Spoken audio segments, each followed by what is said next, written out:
Muy buenos días a todos, mi nombre es Alex Breru y hoy os traigo un tema de gran interés pero también gran controversia entre políticos, científicos y ciudadanos. El pasado 30 de octubre hubo un terremoto de magnitud 7 cerca de Samos, una isla griega que prácticamente hace frontera con Turquía.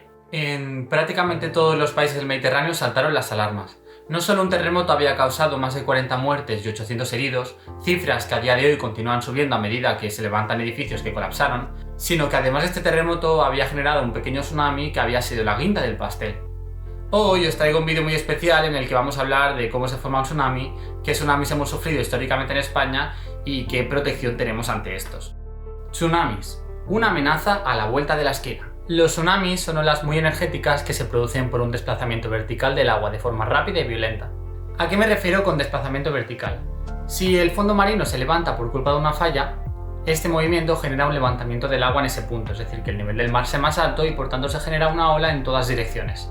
Aunque la ola se desplace en todas direcciones, normalmente suele ser más fuerte hacia un lado. Pero ojo, cualquier tsunami, por pequeño que sea, puede tener efectos catastróficos, porque aunque llega en forma de ola, finalmente se comporta como una inundación.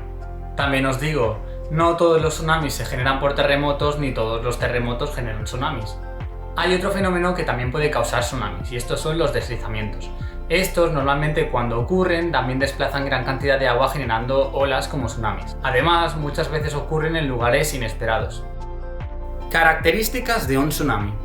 Los tsunamis tienen características muy diferentes entre ellos, como por ejemplo la altura de la ola. Estas características dependen de muchos factores como por ejemplo la magnitud de un terremoto. En un principio podríamos pensar que a mayor magnitud del terremoto, pues mayor sería el tsunami que impactaría contra la costa. Pero las características de un tsunami van cambiando a medida que se acerca a la costa. Cuando se genera un tsunami en medio del mar, puede tener una anchura muy grande, entre 100 a 150 kilómetros, una altura de ola de apenas 1 metro y una velocidad de 700 kilómetros por hora. Una locura porque si lo pensáis es una ola muy baja pero que en cambio tiene una anchura gigantesca. Básicamente el tsunami a medida que se acerca a la costa disminuye su velocidad. Esto al final provoca que el tsunami vaya comprimiéndose. ¿Qué tenemos? Que un tsunami que antes tenía una anchura de cientos de kilómetros ahora la tiene de cientos de metros, provocando que la altura en vez de ser de prácticamente 1 metro sea de decenas de metros.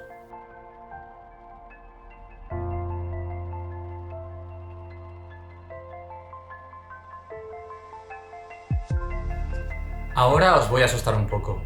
Aunque es verdad que el Mediterráneo tiene poca actividad sísmica comparada con otros mares y otros océanos del mundo, 1 de cada 10 tsunamis ocurren aquí, en el Mediterráneo. Además, una vez cada milenio ocurre un tsunami devastador en nuestras costas. Es el caso del terremoto de Creta que ocurrió en el año 365 después de Cristo y que generó un tsunami que impactó contra las costas de muchos países mediterráneos, acabando con la vida de más de 45.000 personas, solo 5.000 en la ciudad de Alejandría. Pero incluso dentro del Mediterráneo tenemos diferencias entre el lado occidental, donde se encuentra España con menos actividad sísmica, y el lado oriental, donde se encuentran países como Turquía y Grecia, donde sí que hay más actividad. ¿Entonces España puede librarse de tsunamis? Pues veréis, nada más fuera de la realidad. Según el catálogo europeo de tsunamis, Cádiz ha sufrido en los últimos 2.200 años 18 tsunamis. Los más graves han ocurrido en el año 1531 y en el 1755. En este último murieron 15.000 personas y una ola de casi 20 metros engulló toda la ciudad. De hecho, y por lo que podemos ver, la bahía de Cádiz, que también incluye a Huelva, es una zona susceptible a sufrir tsunamis. Pero entonces, ¿el lado español del Mediterráneo está libre de tsunamis? Pues tampoco. Actualmente, en las costas de Argelia se encuentran fallas que se consideran las principales posibles generadoras de tsunamis en el Mediterráneo. Fallas que actualmente siguen siendo muy activas. De hecho, estoy convencido de que no sabíais que en el 2003 hubo un tsunami en Mallorca y en Menorca. Este tsunami fue causado por un terremoto en Argelia que en apenas 30 minutos se había plantado en las Islas Baleares. Lo que parece una locura es que ese tsunami tenía únicamente 1 metro de altura y con solo 1 metro había causado el hundimiento de 70 embarcaciones y otras 80 que resultaron con graves daños. Otro ejemplo son los deslizamientos submarinos, como por ejemplo el Vic 95 que ocurrió frente a las costas valencianas.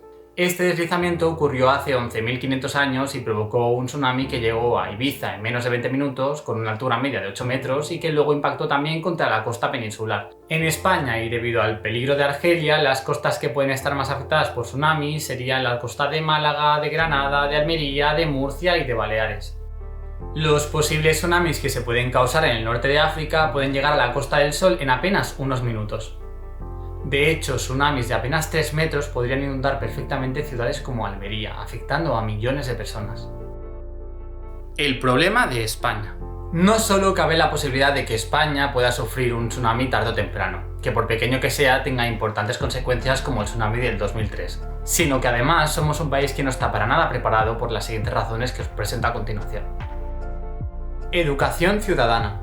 Para empezar, ¿cuántos de vosotros habéis recibido formación en la escuela de cómo actuar frente a un terremoto o frente a un tsunami? Porque yo no. Lo que sé de hecho es porque o me he informado por mi cuenta o bien he visto vídeos que circulan por la red. La mayoría de la población no sabría cómo actuar ante una amenaza tan rápida y que necesita de una respuesta ciudadana más rápida todavía y más efectiva.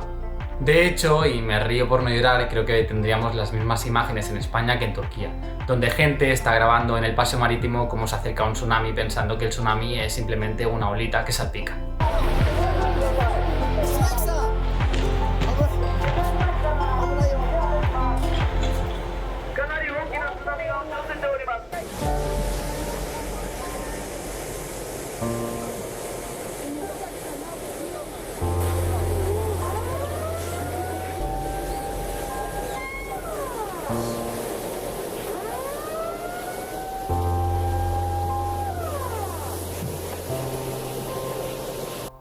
Chicos, ahora totalmente en serio.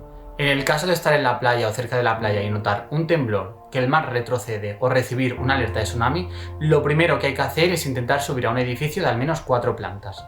Lo segundo que tendríamos que hacer, si no, es subir a las partes altas de la ciudad.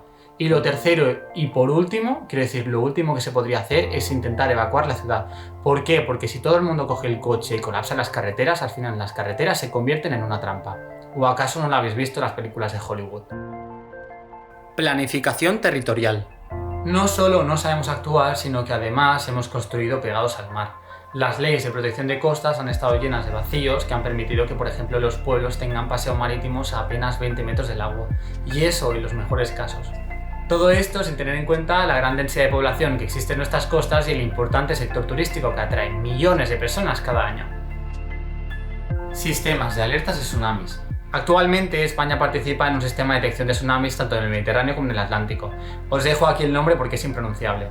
Además, a partir del 2016 España tiene un sistema de detección propio, aunque no estoy muy seguro porque no he encontrado gran cantidad de información. Con esto seguro que además tenemos dos debilidades. Por un lado, que seguramente la financiación recibida ha sido poca o nula y que además no tenemos experiencia en este ámbito. Con esto os quiero contar una anécdota y es que cuando fui a Estados Unidos recibía notificaciones de alertas y de emergencias cada 2x3. Por ejemplo, cuando íbamos de camino a Las Vegas, todos recibimos al móvil una notificación diciendo que la zona por la que estábamos pasando iba a sufrir fuertes inundaciones seguramente al día siguiente. En cambio, en Barcelona hubo fuertes inundaciones en el año 2018 y prácticamente mi pueblo se inundó por completo. En cambio, no recibimos ninguna notificación excepto las alertas que daban en la televisión y sobre todo a la hora del tiempo. Quiero decir, si tú no sigues las redes sociales o tampoco ves la televisión, seguramente ni te enteres, como es el caso de muchísimos abuelos. Así que si eso pasó con unas lluvias torrenciales que ya se sabía que iban a pasar, no me quiero imaginar lo que pasaría con un tsunami inesperado que tienen 20 minutos para proteger a la población. Planes de actuación. Si no me equivoco, España a día de hoy no tiene todavía ningún plan de actuación frente a tsunamis, solo un anteproyecto de decreto ley. En este anteproyecto encontramos frases como esta que básicamente no me dan ninguna fiabilidad. Las medidas incluidas en esta norma no podrán suponer incremento de dotaciones ni de retribuciones ni de otros gastos de personal. ¿Qué os parece? Por lo que veo, tampoco hay planes autonómicos de actuación frente a tsunamis ni se les espera. Y en cuanto a planes locales, es que ni os cuento. Solo imaginaros un pequeño tsunami de pocos metros impactando contra la costa de Barcelona. ¿Cómo tienen pensado afrontar esta situación? ¿Cómo nos lo comunicarán a toda la población antes de que sea tarde? ¿Cómo sabrá la gente cómo actuar? ¿Acaso no cortarán la circulación de la ronda litoral? ¿Y qué pasa con el metro que pasa cerca del mar? ¿Y si pasa en hora punta? Es que ya os lo digo yo, eso se convertiría en una ratonera. Ahora os toca debatirla a vosotros y me encantaría saber vuestra opinión en los comentarios. Porque ya os digo yo, la duda no es si va a haber un tsunami en España. La duda es cuándo va a ocurrir y cómo estamos de preparados. Bueno chicos, hasta aquí el vídeo de hoy. Si os ha gustado me encantaría que me lo hicierais saber y que además lo compartierais para que más gente lo pudiera conocer. Seguidme para más contenido, abajo os dejo mis redes sociales también para que me sigáis y nos vemos en un próximo vídeo.